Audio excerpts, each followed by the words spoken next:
약속된 시간이 되었습니다. 지금부터 마음특강 2014년 서울법회를 시작하겠습니다. 여러분 다 아시고 오셨겠지만 니카야라고 하는 근본 경전에 의지해서 부처님은 과연 우리 삶을 어떻게 말씀하셨는가? 부처님은 우리 마음이 몸과 함께 세상을 어떻게 만나면서 살아가는가 하는 데 대한 깨달은 자로서의 우리 삶의 현실을 통찰해서 알려주셨다. 우리가 이제 다른 어떤 것에도 간섭받지 말고 부처님께서 설하신 근본경전 니카야 그대로에 의해서 이러한 가르침을 공부해보자.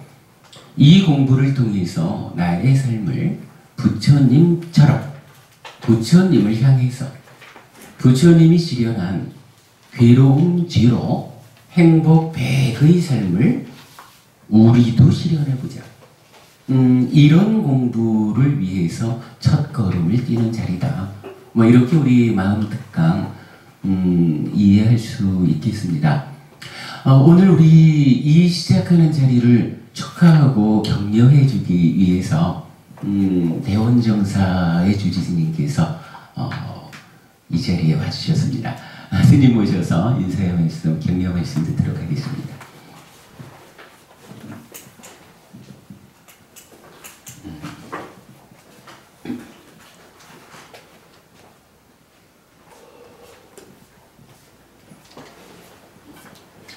여러분, 대원정사의 주지스님이십니다. 박수.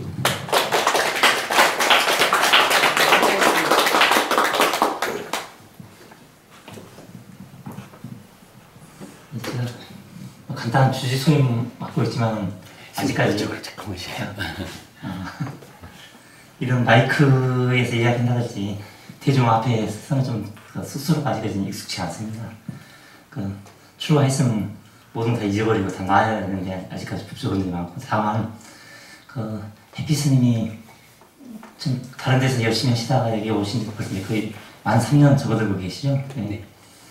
거의 제 옆에서 지켜봤을 때 70년대, 80년대 개척교회 수준으로 혼자 흔히 막말로 맨바다 헤딩하듯이 그 세월들을 쭉 해오셨었는데 보통 웬만한 스님들도 그런 과정을 견디지 못하고 다 포기해버리는데 참 보기 드문에 그 시절들을 잘 묵묵히 잘 해오셨던 것 같은데 오늘 보니까 드디어 보람이 아직까지 열매는 아니지만 새싹이 트고 가지가 좀 많이 뻗어나간 느낌이 참 듭니다. 그래서 더불어서 여러분들에게도 축하드리고 해피스님께 특히 축하를 드리고 싶습니다. 감사합니다. 아무튼 저희들은 출가 때부터 또 세상 살아볼 때부터 저도 개인적으로 도시에서 살다 보니까 스님들 얼굴 보지를 못해요.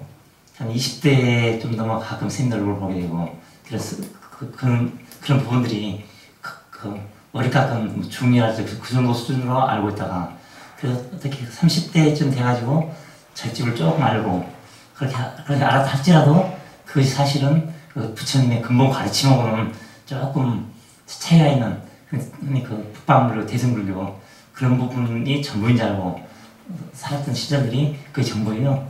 이제 가끔 그래서 해피스님 계시게 되면 좀 궁금한 것도 같이 물어보건데, 아무튼 21세기 들어서는 남방불교와 북방불교가 서로 차별 없이 다들 함께 해가는 시절 되는 것들이고, 지금 세상이 세월호 때문에 좀 약간 시끄럽기도 하지만 결론은 다 진실만 남게 되어 있어요. 이제는 그동안 페이퍼 컴퍼니에 서류상 회사를 하고 돈 많이 북부를 추초고 그런 부분들은 그런 시대는 다 끝나간다는 거죠.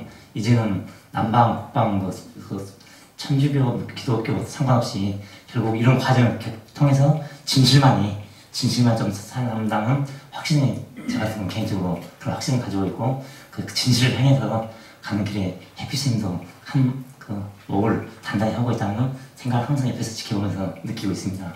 이런 좋은 훌륭한 스님과 이런 됐을 때 여기 앉아 계신 분들도 그냥 자기의 고정관념이랄지 그런 생각들을 또 고집을 다 내려놓으시고 훌륭한 방문 가르침 잘 들어가지고 마음세계를 그 마음 특강 통해서 부처님의 마음세계가 훨씬 잘 깊은 마음자리에 자리 잡을 수 있었으면 좋겠습니다. 이상으로 간단히 이만 마치겠습니다.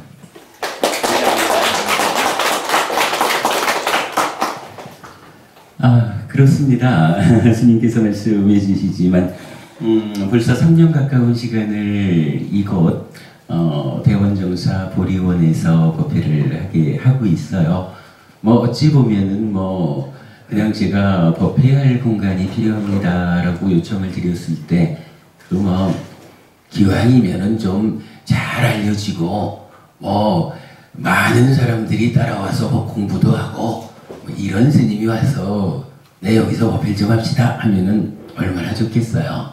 근데 뭐 전혀 그러지 못한 사람이 내가 법회를 해야겠는데 법당을 좀 빌려주십시오 라고 말씀드렸을 때 흔쾌히 이 공부가 우리 사회에서 불교 안에서 또 대원정사 안에서 필요한 공부다.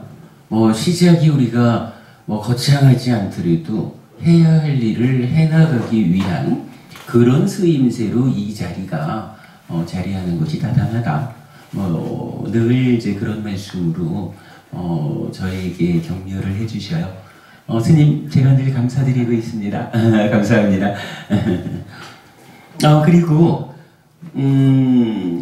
한국 테라와다 불교 우리 교단에 저희 선배 스님이십니다. 빠냐완자 스님께서 참석해 주셨는데 스님 모셔서 격려의 말씀 부탁드리겠습니다. 빠냐완자 스님이십니다.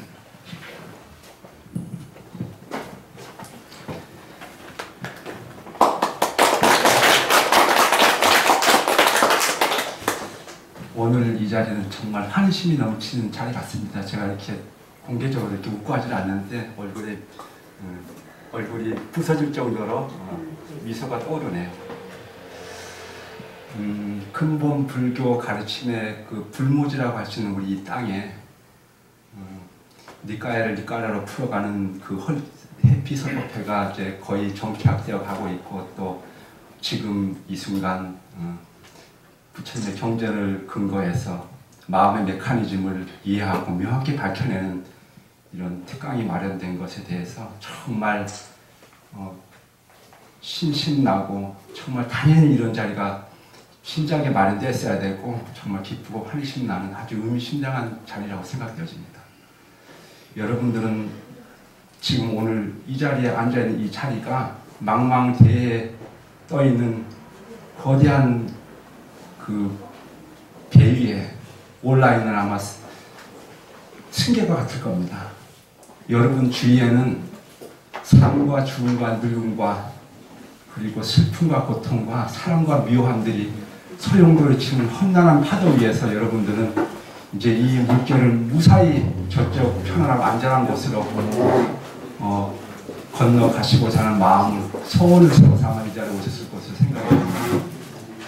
여러분들은 무사히 이 배가 세월호처럼 침몰하지 않고 난파하지 않고 무사히 안전하게 저쪽 언덕으로 건너가는 길에 동참하시는 아주 소중한 인연이 오늘 그 인연의 길이 되기를 바라고 거기에 항해사로서 우리 뿌냐디파 스님께서 잘 인도해 주시라는 믿고 신심을 가지고 열심히 마지막까지 열심히 청진해 주시길 바라고요.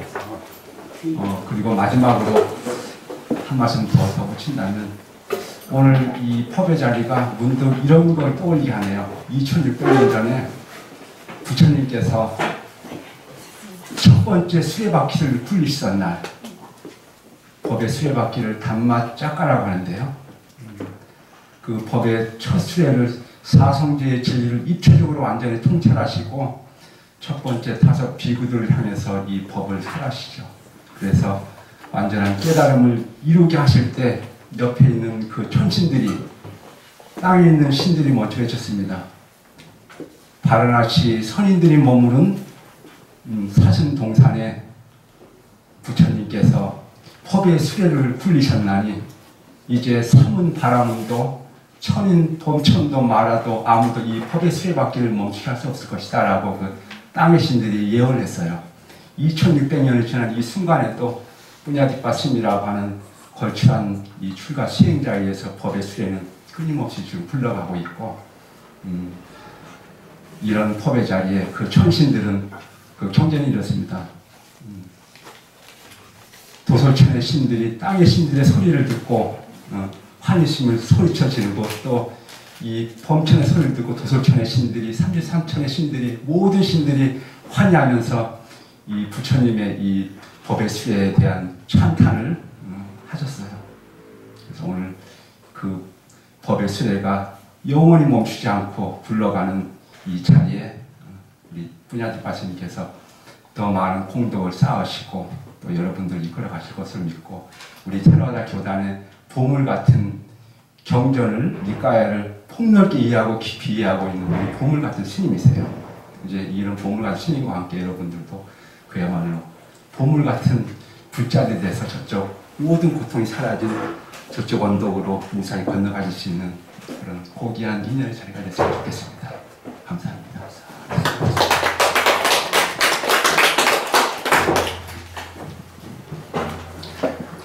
감사합니다. 교단의 스님이 한 분 더 와주셨습니다. 스님, 잠깐 나오셔서 인사하셔요. 아니, 그래도 얼굴 보여주셔야죠. 아니, 이게, 예, 그러셔요. 한국 사회가 아직까지 이게 참 좀 어려워요. 우리가 이 옷 입고 나가면 누구냐고 묻고, 티벳에서 오셨습니까? 이렇게 묻고 그래요. 근데 이게 따지고 보면 무지예요. 우리가 어쨌든 다 부처님을 믿는 사람이잖아요. 부처님이 어떤 옷을 입고 사셨느냐 하면 이 옷을 입고 사셨거든요. 이 옷이요, 우리가 괜히 멋있자고 입는 게 아니라 부처님 때부터 부처님이 입으신 그대로를 따라 입는 2600년 동안 변함없이 전승되는 옷이거든요.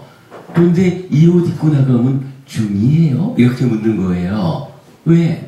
한국 사회에 아직까지 부처님이라고 하는 그 전승의 모양이 알려져 있지 않은 거예요. 그러다 보니까 저는 모두가 질문하면 그래도 이 옷이 부처님으로부터 변함없이 전승된 옷입니다. 부처님도 이 옷을 입으셨었습니다. 이렇게 답변드리거든요. 테라와다 불교가 한국에 이제 새로 시작을 하는 태동기입니다. 그러다 보니까 사실은요, 출가한 지 오래됐고 안 됐고 공부가 많고 적고 이 모든 것을 떠나서 부처님이 입고 계셨던 그 옷을 입고 살아가는 모습 자체로 일단 우리한테는 귀합니다. 그래서 제가 이거 참 이 옷 입고 있으면서 이래 말하기가 쑥스럽지만 그래도 부처님의 전승이라는 이 한 가지가 이미 이 옷 입은 사람들이 소중하고 어디에서든 스스로를 드러내서 내가 부처님의 제자인 비구요 라고 자기를 알려야 하는 그러한 형편이 우리 형편입니다. 스님, 그런 의미에서 오셔서 모습을 보여주십시오. 전체 나오셔요.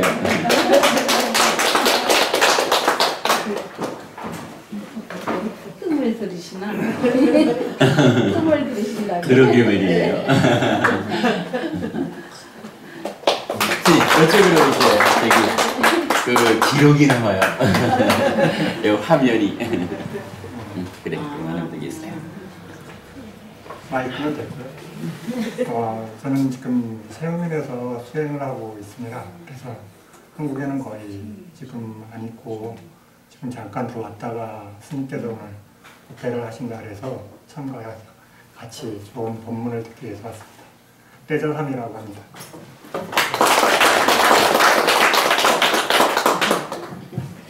감사합니다.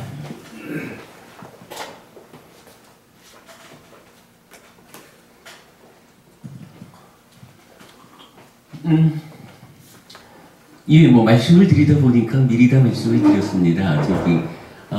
아직 많이 부족하고 어쩌면 이제 겨우 경전의 산에 첫 발을 들여놓았다라고 말할 수 있는 그러한 사람이 아마도 해피 스님이란 저일 겁니다. 분명히 많이 부족하고 시작하는 사람이다라는 것을 알려드리면서 이제 그 시작의 자리에서 제가 이해한 부처님께서 경전을 통해서 저에게 알려주신 그 말씀을 제가 이해한 만큼만 그 시작 단계를 여러분께 전달해드리는 그런 자리로서의 마음 특강 이제 시작해 보겠습니다. 아무튼 잘 들으셨습니다. 함께 공부하시고요. 만약에 좀 늦게라도 좀 더 오시는 부부님들이 계시면 우리가 좀 넓은 자리를 찾아갈까 생각도 좀 해봤다가 그보다는 우리가 늘 공부하는 이 자리가 적절하다. 아직 안 되면 문짝 떼지 뭐 이러면 요 문을 떼면은 이쪽으로도 한 20명 정도는 함께 그래 제가 이제 칠판을 여기를 쓰는 거예요. 그렇게 공부할 수 있으니까 그 과정에서 조금 어수선함이 있으면 그런 대로 좀 이해하시고요. 그렇게 진행을 하도록 하겠습니다.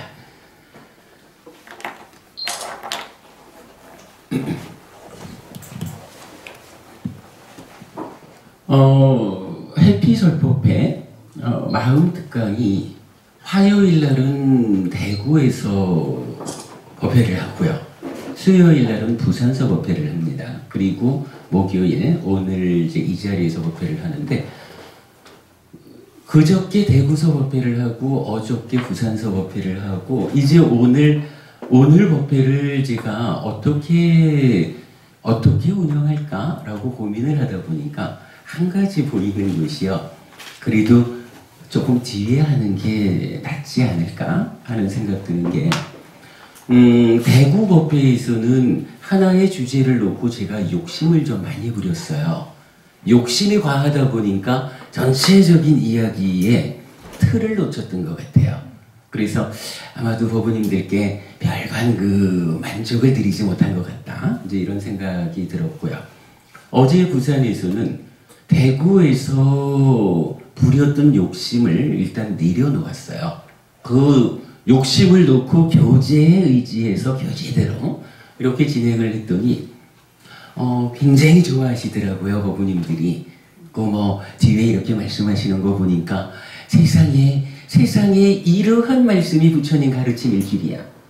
몇십 년간 절에 다녔지만 스님 부처님은 이런 말씀을 하셨군요. 굉장히 만족스러워 하셨는데 그런데도 불구하고 저는 그저께 대구에서 부렸던 그 욕심이 좀 있는 거예요. 제가 욕심을 부렸을 때는 이제 시작하는 이 주제를 이 하나의 주제와 연결을 해가지고 함께 말씀을 드리면 훨씬 좋겠다. 이런 욕심인 거죠.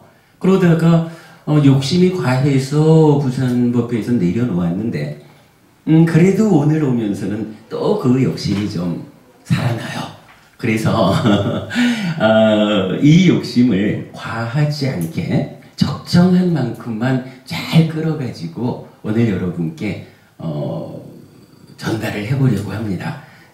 제가 의도한 대로 좀 잘 돼주면 법부님들 기분이 좋으실 거고 제가 이러한 시도에 좀 부족함이 있다 싶으면 해피스님이 좀 더 잘하려다가 못했나 보다 이렇게 좀 이해하시고 넘어가는 거로 그래야 하겠습니다. 그렇게 해주시고요. 자, 일단 이야기를 시작해 보겠습니다. 아마도 이 자리에 계신 분들이 대부분 절에도 오래 다니셨을 것 같고 주변에 많은 사람들하고 종교에 대한 이야기를 나누셨을 거예요. 저도 옛날 출가 전에는 이런 이야기를 많이 들었어요. 사람들하고 종교 얘기를 하다 보면 이런 이야기 하죠. 산이 하나 있다. 이 산을 어떤 사람은 이쪽에서 올라가고 어떤 사람은 이쪽에서 올라가고 어떤 사람은 이렇게 올라가고 어차피 뭐 산이라는 게 그렇죠. 사방팔방 많은 곳에서 자기 좋은 대로 올라가요. 사람들이 그렇게 말을 합니다. 이 많은 방향에서 올라와도 결국 산꼭대기에 가면 다 만나지 않느냐.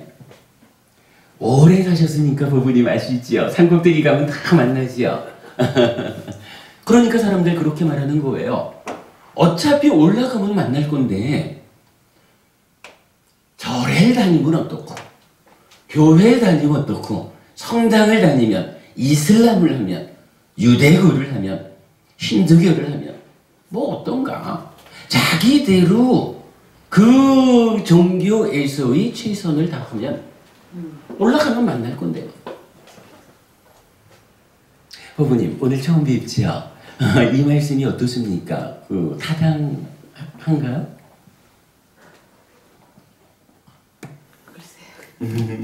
대원부부님 어떻게 생각하셔요? 이런 이야기가 사실은 우리가 사람들하고 만나서 그냥 이런 나의 믿음 이야기를 하다 보면 저는 하여간 옛날 출가 전에 꽤 여러 번 이런 이야기를 했던 걸 기억을 합니다. 대원부부님 올라가면 다 만난다. 근데 그거는 이제 동의할 수 없는 게 그 이제 열린 진리관에 보면 저런 얘기들을 해요. 아, 열린 진리. 네. 예. 그렇지만 그 진리라는 건 하나이기 때문에 올라가는 방법이 달랐는데 올라가는 목표가 똑같다고는 할 수 없는 거죠. 그렇죠. 그래서 저건 잘못된 얘기라고 생각합니다. 예, 저도 거기에 공감합니다. 그래서 아마 이런 이야기 볼 수 있을 거예요. 부처님께서 29에 출가를 하시잖아요. 그리고 35에 부처를 이루거든요. 그래서 그 중간 6년, 이런 6년여의 기간이 있는데 그 기간 동안에 크게 보면 부처님이 3가지 일을 하시죠. 한 가지는 삼매 수행을 하는 곳에 가셔요. 그래서 알라라깔라마라고 하는 스승을 만나서 무소유처라고 하는 저 높은 세상이죠. 무색계 하늘, 그 높은 세상까지를 빠른 시간 안에 성취를 하는 거예요. 그리고 또 이어가지고 이제 그 중생 세상의 끝자리가 비상비비상처라는 그 무색계의 최고 높은 하늘이 있죠. 거기까지도 이제 우따까라마부따라는 스승을 바꿔가지고 거기까지도 성취를 해요. 그리고는 부처님 그렇게 말씀하시거든요. 무소유초도 그렇고 비상비비상초도 그렇고 결국 이러한 길은 다시 태어남에 이바지할 뿐이다. 내가 왜 출가했느냐라고 하면 아버지 나 태어나지 않게 해주시면 출가하지 않을게요. 여러분 이런 거 우리 아시죠? 시달타의 아버지 정반왕이 왕샤야 너의 소원을 들어줄 테니 출가하지 마라 이렇게 말씀하시잖아요. 그래서 시달타 태자가 아버지가 저를 다시 아니다 순서가 바뀌었네. 아버지가 저를 늙지 않게 해주신다면 출가하지 않겠습니다. 그건 내가 못해준다. 병들지 않게 해주시면 출가하지 않겠습니다. 그거 내가 못해주지. 죽지 않게 해주시면 아버지 내 출가하지 않고 왕이 될게요. 그거 못해준다. 그러면 아버지 내가 죽은 다음에 다시 태어나지 않게 해주십시오. 그 소원을 들어주면 제가 출가하지 않고 아버지의 대를 이어서 왕이 되겠습니다. 그런데 아버지 입장에서는 답답하죠. 이 잘난 아들이 출가해서 부처가 된다라고 하는 어떤 예언적인 거 그거 참 좋은 일이지만 그래도 어쨌거나 그거보다는 나의 뒤를 이어서 왕이 되어가지고 천하를 통일하는 이런 왕이 되어주기가 최고의 소원이죠. 아버지 입장에선. 그래서 출가하지 마라. 내가 소원을 들어줄게. 이랬더니만 늙지 않게 해주시오. 병들지 않게 죽지 않게. 다시는 태어나지 않게 해주시오. 이렇게 아들이 자기 소원을 말하니 아버지로서 할 수 있는 게 없잖아요. 이건 작은 나라의 왕이기 때문에 못해준 게 아니에요. 이 세상에 가장 강력한 나라의 왕이라 해도 못해주는 일이잖아요. 그 일 자체가. 그래가지고 아버지의 그 만류도 뿌리치고 시탈타라고 하는 젊은이는 출가를 하잖아요. 그래 출가해가지고 알라라깔라마, 오따까라마 붓다 두 분의 스승을 만나서 그야말로 이 중생 세상의 저 끝에 있는 무소유처라는 높은 하늘, 비상비비상처라는 높은 하늘을 성취한 거예요. 얼마나 행복한 세상일까. 근데 거기서 부처님은 딱 그 말을 하는 거예요. 이 자리가 매우 훌륭한 세상이긴 하지만 그러나 내가 왜 출가했느냐? 늙지 않고 병들지 않고 죽지 않고 다시 태어나지 않고자 하는, 즉 더 이상 윤회라고 하는 이러한 괴로운 삶을 되풀이하지 않겠다.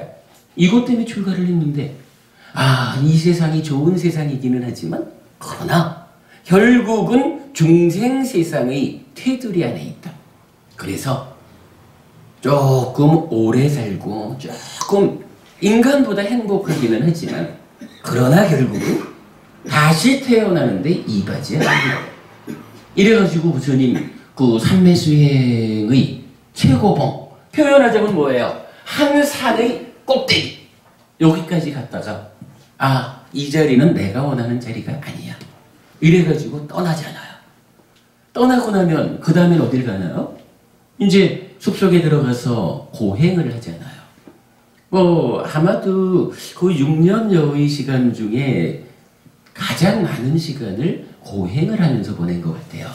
고행이라는 수행이죠. 나중에 부처님 이렇게 말하셔요. 과거에 어떠한 고행 수행자보다도 더 혹독한 고행을 내가 했다. 그런데 아직 깨닫지 못했다. 미래에 어떠한 고행 수행자가 있다 해도 나보다 더 혹독한 고행을 하지 못할 것이다. 또한 지금 나와 함께 고행을 하는 이 시대의 고행 수행자 중에도 그 누구보다도 내가 가장 혹독한 고행 수행을 했다. 그런데 문제는 뭐냐 하면 그런데도 나는 깨닫지 못했다. 이거거든요. 부처님 거기서 문제를 딱 내는 거예요. 최선의 노력을 다 했음에도 불구하고 과거, 미래, 현재 누구보다도 최선의 그런 노력을 했는데도 불구하고 깨닫지 못했다면 이거 나의 노력이 부족해서 깨닫지 못한 것일까?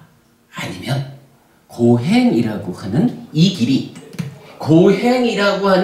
길이 깨달음으로 가는 바른 길이 아니어서 그럴까? 이렇게 스스로 질문하는 거죠.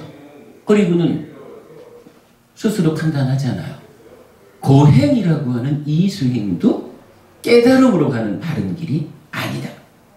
그리고는 고행이라고 하는 여기서도 떠나죠. 그리고는 어떻게 해요? 이제부터가 사실은 우리가 다 알기를 부처님은 보리수 밑에서 스스로 수행해서 깨닫잖아요. 보리수 밑에 앉는 그 출발이 거긴 거죠. 그리고 거기에서 부처님은 이제 깨달음을 얻죠. 이랬을 때 사실은 부처님도 다른 모든 사람들처럼 깨달음을 위해서 이 산을 올랐던 거예요. 이 산의 꼭대기까지를 가본 거라. 그런데 다른 사람들은 말하기를 글쎄 못 가봐서 그런 건지 아니면 여기 도착해가지고는 표현하자면 삼매 수행을 할 때의 그 스승들 오따까라마 붓다 알라라깔라마 이 스승들은 자기가 성취한 그 꼭대기 자리 즉 비상비비상처나 무소유처나 이 자리가 만족의 자리라고 받아들였으니까 이제 거기에서 머문 거 아니에요. 그렇다면 사람들은 그러겠죠. 이 자리에 아직 못 갔거나 그죠? 못 갔거나 올라가서는 이 자리가 이제 만족스러워. 여기가 최고야. 이렇게 했을지 몰라요. 그런데 부처님은 이제 여기서 바로 이 질문을 하는 거죠. 이거 내가 원하는 깨달음이 아니다. 그럼 부처님이 원하는 그 깨달음은 뭐예요? 사실은 아버지하고의 대화에서 이미 드러나 있는 거라.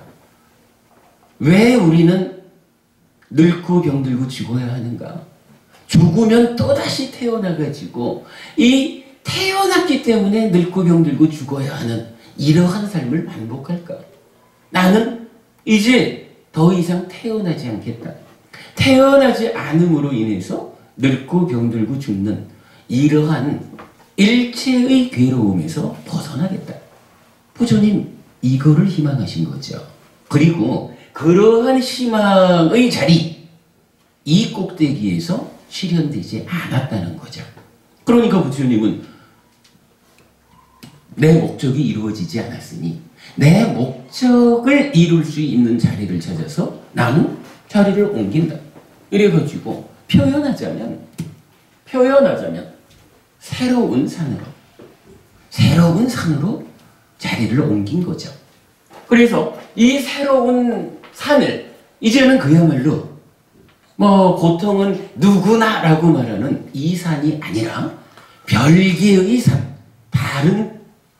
다른 산에 가서 부처님 혼자만이 이 꼭대기를 도착한 거죠. 그러고 나니까 이제 이렇게 보면 어때요? 대원법부님 말씀하셨듯이 이렇게 산이 달라져 버리면 이 산 꼭대기에 올랐다. 꼭대기니까 다 만날 걸 거기에 불교가 있고 기독교가 있고 이렇게 말하는 거 사실 아닌 거예요. 산이 달라졌다라는 요걸 아는 순간 이미 꼭대기에 가도 만나지 못하는 사람이 있는 거예요. 그러면 이제 우리가 아는 한 우리 스승 부처님은 이러한 다른 산, 다시는 태어나지 않음으로써 늙고 병들고 죽는 이런 모든 괴로움을 겪지 않는 그러한 당신의 목적지를 오직 혼자서 성취한 거예요. 그러면 여기 오지 못한 다른 어떤 스승들이 있다 해도 여기서 어떻게 이 산의 차이를 놓고 똑같은데 어차피 꼭대기 가면 만나는데 이렇게 말할 수가 없는 거예요.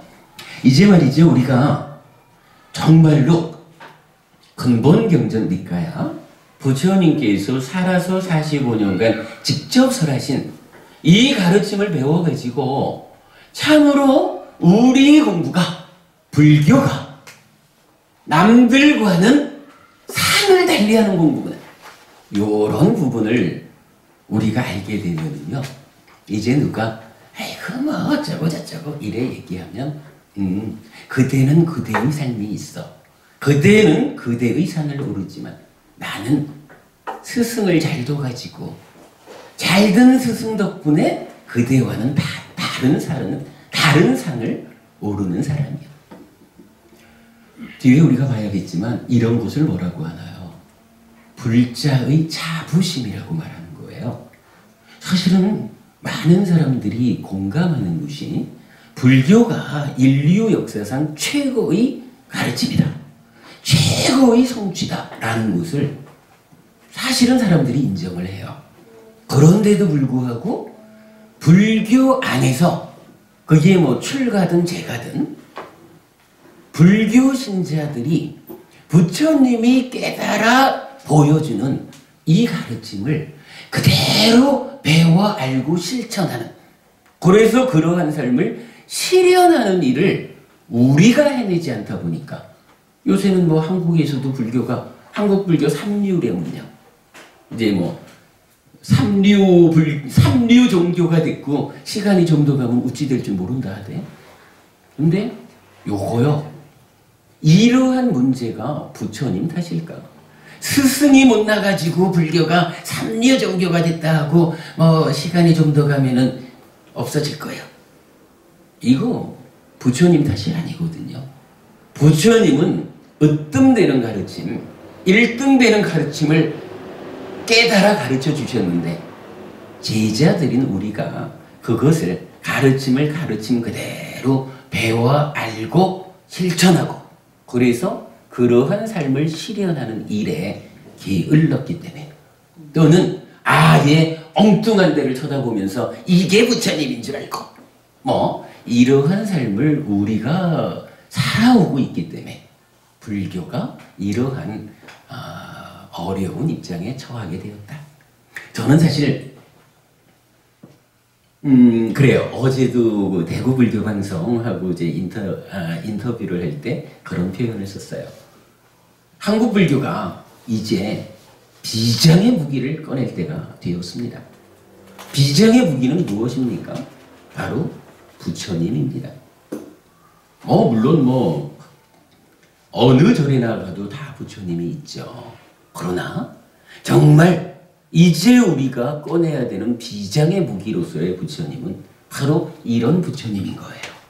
이러한 산을 다 올라가도 그 자리에서 만족하지 않고 참으로 일체의 괴로움이 소멸한 오직 부처님만이 깨달아 실현한 그러한 산, 이러한 산을 혼자서 만들어서 그 길을 제자들에게 알려준 이러한 부처님이 이제 비장의 무기로서 공개되어 가지고 한국 불교의 많은 사람들이 참으로 부처님 가르침 그대로의 삶을 살아내면, 이게 그렇게 살면 첫째로 내가 행복해지죠.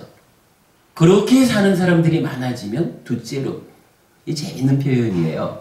한국 사회의, 그러니까 우리 사회의 보편적 가치가 요새는 거의 어찌 보면 한국 사회의 보편적 가치가 거의 뭐 기독교화 이렇게 봐도 큰 무리가 아닐 거예요. 근데 불자가 바르게 공부해서 스승다움을 갖추어가기 시작하면 오래지 않아가지고 한국 사회에 부처님 가르침이 보편적 가치로 자리 잡게 될 거예요. 그랬을 때 여러분 우리가 다 아는 거지만 부처님 가르침이 보편화된 사회에는 얼마나 안전하고 평화로울 것인가. 우리가 아이들을 키우면서 아이들 키우는 것이 사회가 어려워서 사회가 위험해서 걱정하지 않아도 되는 그러한 행복한 사회가 바로 우리들에 의해서 우리 곁에서 만들어지는 거거든요. 자, 첫째로 내가 행복해지고 둘째로 한국 사회가 이러한 사회가 되는 거예요. 그리고 세 번째로 그럼에 의해서 불교가 한국의 종교 가운데 1등 종교로서의 면목을 회복하는 거죠. 저는 그렇게 봅니다. 이게 아무래도 다행인 게 비장의 무기를 갖지 못해서 우리가 좀 어려워진다 그러면 대안이 없잖아요. 방법이 없는 거거든. 근데 우리는 뭐 어쩌다가 이런 이제 과정 역사적인 흐름 속에서 조금은 좀 다른 모양을 갖기도 했고 근대화의 과정에서 자본주의와 함께 들어온 뭐 이런 전체적인 조건들 환경 때문에 한국 불교가 지금 조금 그 위상이 내려가고 있지만, 그러나 우리한테는 비장의 무기가 있는 거라. 근데 사실 그래요. 요거 없으면 방법이 있나. 뭐 가라앉는 대로 눈물을 흘리면서 같이 가라앉고 마는 거죠. 아니면 좀 가라앉지 않는 튼튼한 대로 옮겨 타야지 뭐. 개종하는 사람들도 많잖아요. 근데 다행히 우리한테는 부처님이라고 하는, 부처님 가르침의 진정이라고 하는 이런 그 비장의 카드가 있어요. 이거를 꺼내기만 하면 돼. 그 공부 우리가 시작하는 거죠. 어쨌든 첫 번째 이야기를 이렇게 시작해봤습니다. 누구나가 말하듯이 산꼭대기 가면 다 만날 건데 뭐. 그러나 그 산과는 다른 산을 오른 분이 있다. 산이 다르면 꼭대기에 가도 서로 만나지 않는다. 이 부분을 우리가 주목해야 되겠다. 네, 이 이야기로 일단 이야기를 시작했습니다. 자, 그러면 이제 여기서 한 가지는 좀 보아야 할 것 같아요. 이 산은 어떤 산이고 이 산은 어떤 산일까? 산이 다르다라고만 했지 어떻게 다른지 우리가 안 봤잖아요. 그냥 뭐 저기 요점적으로 결론으로 보자면 뭐 우리가 다 아는 표현으로 이 산은 아의 산이다. 뭐 이렇게 말을 할 수 있을 거예요. 아라는 말을 이제 우리가 다 알지요. 그런가 하면 이제 부처님은 사실은 존재하는 모든 것이 아라고 할 것이 아니다. 이래서 아 아님, 아 없음. 그래서 무아라는 말을 하죠.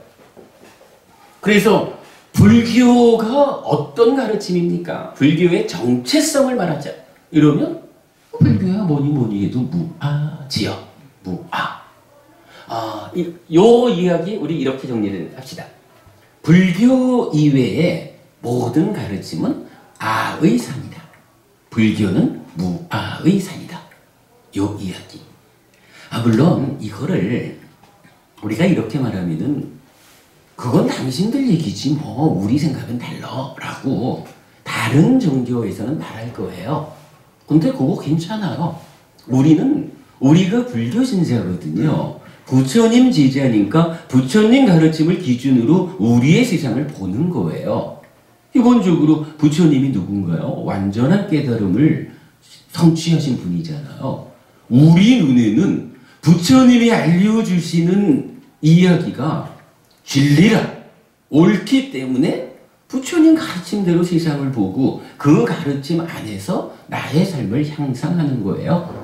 괴로움은 갈수록 줄어들고 행복은 갈수록 늘어나는 그러한 삶으로 내가 나아가는 거죠. 다른 종교를 가진 분은 뭐 똑같은 이야기를 할 수도 있어요. 세상에 온갖 종교가 많지만 그 중에 모두가 다 사실은 피조물들끼리 지들끼리 떠드는 거지 뭐. 창조주 하나님 한 분이 있어. 이렇게 말할 수도 있어요. 근데 그거는 그분들대로의 생각이라 그분들께서는 그런가 보다. 근데 사실 그분들이 그러한 믿음을 안 가지면 그 종교 신자가 아니죠. 다만 중요한 거는 어떤 것이 사실일까? 우리는 부처님 가르침에 의해서 무아의 산을 오르는 이러한 삶이 참으로 바른 삶입니다. 이렇게 말하지만 창조주 하나님을 이야기하는 종교가 대표적으로 여러분들이 생각하는 그 종교 말고 불교하고 직접적으로 대응하는 창조주 하나님을 말하는 종교는 힌두교가 있어요. 힌두교의 전신이라고 말해야 되겠죠. 그 브라만교라고 하는 가르침이 종교가 있거든요. 그 종교에서는요, 창조주 하나님 브라흐마가 있다. 요거 여러분 생각한 그 창조주 하나님하고 이름이 다르죠. 제가 왜 비유를 그쪽으로 안 들고 이쪽으로 드냐 하면 그래도 우리가 한국 사회에서 서로 얼굴 보고 함께 살아가는데 우리가 어떤 교리적인 차이를 말하자 이러면서도 굳이 늘 만나는 너하고 나는 이렇게 달라. 그러니까 너 틀렸어. 이렇게 말하는 것보다는 그렇다고 뭐 힌두교를 우리가 낮게 보는 건 아니에요. 신자 수로는 힌두교 신자가 불교 신자보다 많아요. 세계적으로. 그렇죠. 기독교 천주교 합쳐서 1등이고 이슬람 2등이고 힌두교가 3등이에요. 그리고 불교 4등이에요. 그러니까 신자 수로는 힌두교 신자가 불교보다 많아요. 뭐 그랬다 해도 뭐 우리가 현재 우리 곁에서 만나는 사람들이 힌두교의 교리와 불교 교리가 이런 차이가 있기 때문에 너넨 틀리고 우린 맞아. 이렇게 말할 때 특별히 부딪힐 수 있는 상황은 아니죠. 그런데 이제 가까이 있는 사람들 보고 너넨 틀렸어 이러면은 이 좀 사회 화합상 좋아 보이지 않아서 제가 이제 되도록 그 힌두교하고의 비교를 많이 해요. 그리고 또 실질적으로 불교가 전개되어 온 역사가 불교의 전개는 기독교하고의 어떤 대응은 별반 없잖아요. 힌두교와 불교, 브라만교와 불교 이 관계지요. 그러니까 불교를 교리적으로 비교하자 누군가와 이런다면 브라만교, 힌두교하고 비교를 하는 게 타당해요. 그럴 때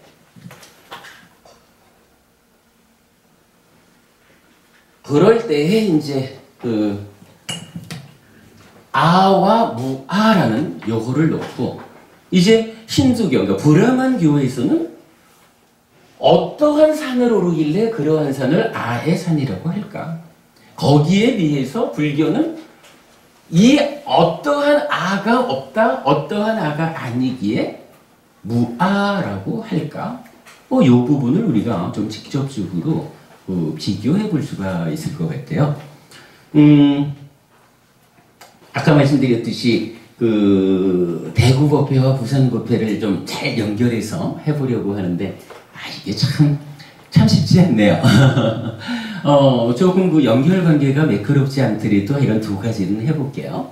자, 일단 그럼 여기서 요렇게 아의 산과 무아의 산이라고 하는 전혀 다른 두 개의 산이 있다.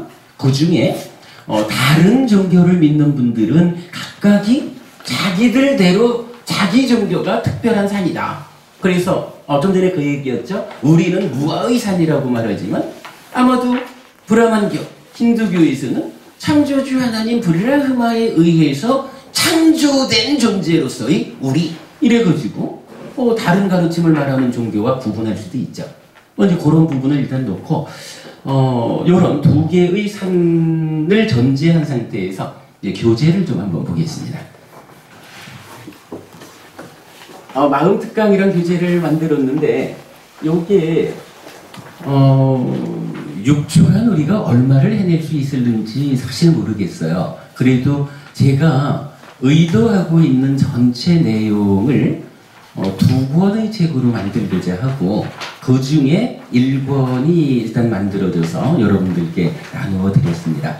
자, 이 책입니다. 3페이지 보겠습니다.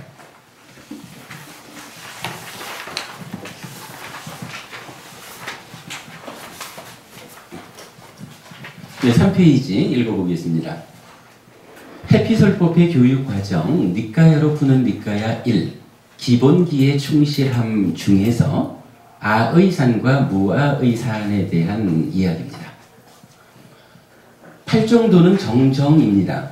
필수품을 갖춘 것으로의 바른 삼매입니다. 바른 삼매가 다른 삼매와 다른 점은 무상고 무아를 알고 범 여실지견으로 마음을 향하고 이끌게 하는 것입니다. 인간의 법을 능가하는 성자에게 어울리는 특별한 지와 견이라고 표현하는 부처님 이전에 누구도 알고 보지 못한 무아, 즉 존재의 실상에 대한 접근입니다. 존재의 실상, 즉 사실, 삶의 현실에 대한 통찰 없이는 괴로움의 소멸은 실현되지 않습니다. 깨달음을 성취하기 전 부처님이 삼매수행과 고행수행의 과정에서 최선의 노력으로도 깨달을 수 없었던 것은 사실 아닌 것에서 사실의 문제를 해결하려 하였기 때문입니다. 사실 아닌 것으로의 자기 존재, 아에 의지해 성취하려 하는 것은 실현될 수 없습니다. 사실이 아니기 때문입니다. 이런 과정을 우리 법회에서는 아의 산을 오른다고 말합니다. 사실인 것으로의 자기 존재 없음, 무아에 의지해 성취하려 하는 것은 실현될 수 있습니다. 사실이기 때문입니다.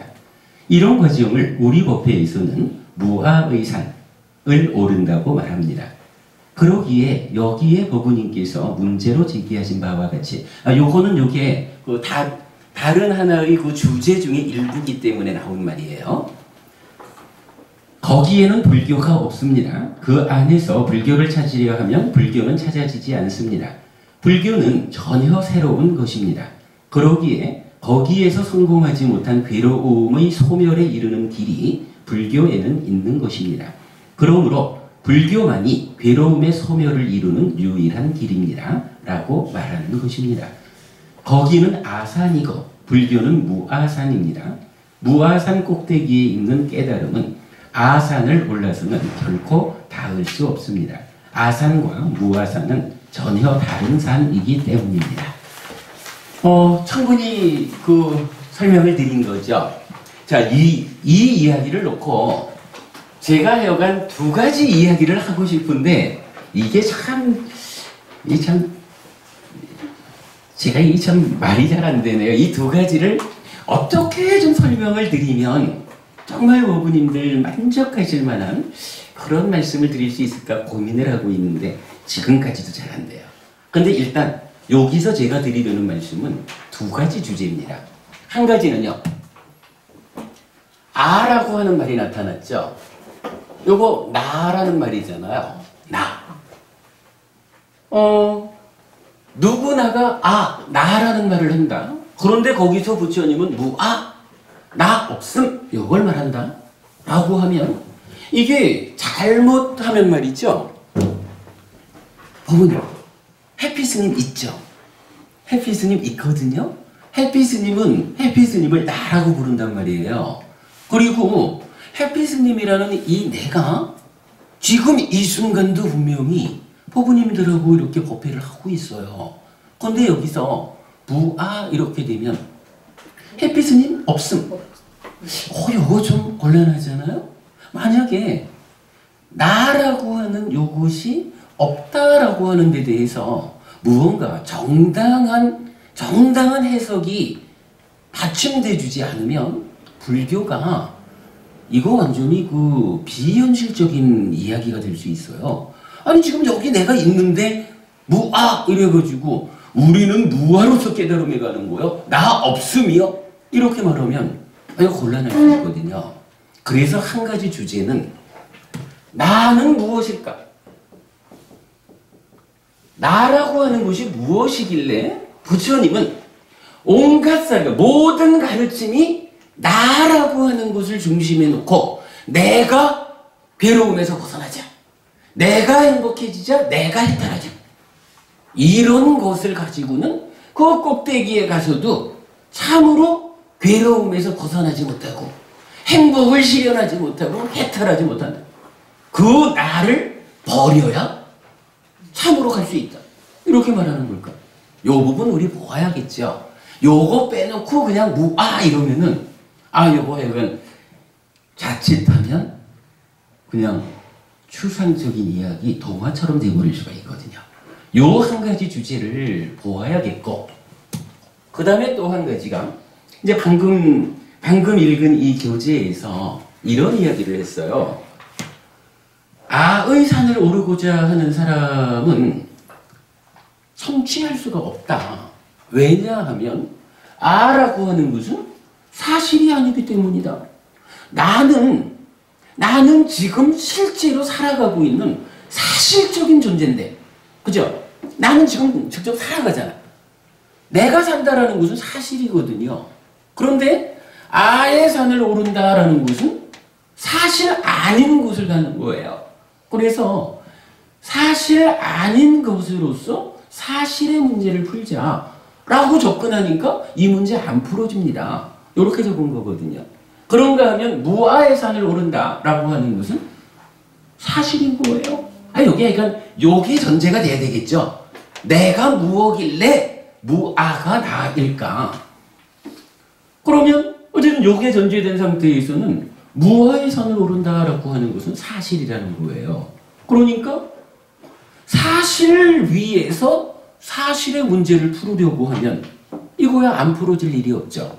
다만 노력이 부족해서 못 푸는 거겠죠. 좀 그 얘기를 한 거거든요. 그렇다면 이제 사실의 문제로서 사실의 문제를 풀기 위한 사실인가 아닌가, 이걸로 보면 이제 중요한 이야기 하나가 사실은 무엇일까? 이게 또 필요하겠죠. 저는 사실 이 두 가지 주제를 마음 특강으로 시작하는 불교 공부의 출발을 삼고 싶다. 요거거든요. 그저께 대구법회에서는 요 부분을 좀 어찌해보려다가 제가 욕심을 좀 과하게 부려가지고 재미없게 했어요. 어제는 부산에서 요 부분에 충실하게 딱 나가니까 우리 법부님들 굉장히 좋아하시고 우레와 같은 박수를 보내주셨어요. 근데 제가 볼 때는 제가 잠깐 지금 뭔가 연결을 제가 못 시키고 있지만 요 두 가지가 설명되어야 하는 필요성은 분명하죠. 오늘 그래 제가 조금 어색한 가운데 진행을 하더라도 요 두 가지 주제를 짚어보려고 합니다. 제가 잘 못하더라도 여러분 그렇게 좀 이해해 주시고 함께 공부했으면 좋겠습니다. 어쨌든 뭐 1시간이 됐네요. 조금 쉬었다가 그러면 한 가지 주제를 들어가 보겠습니다.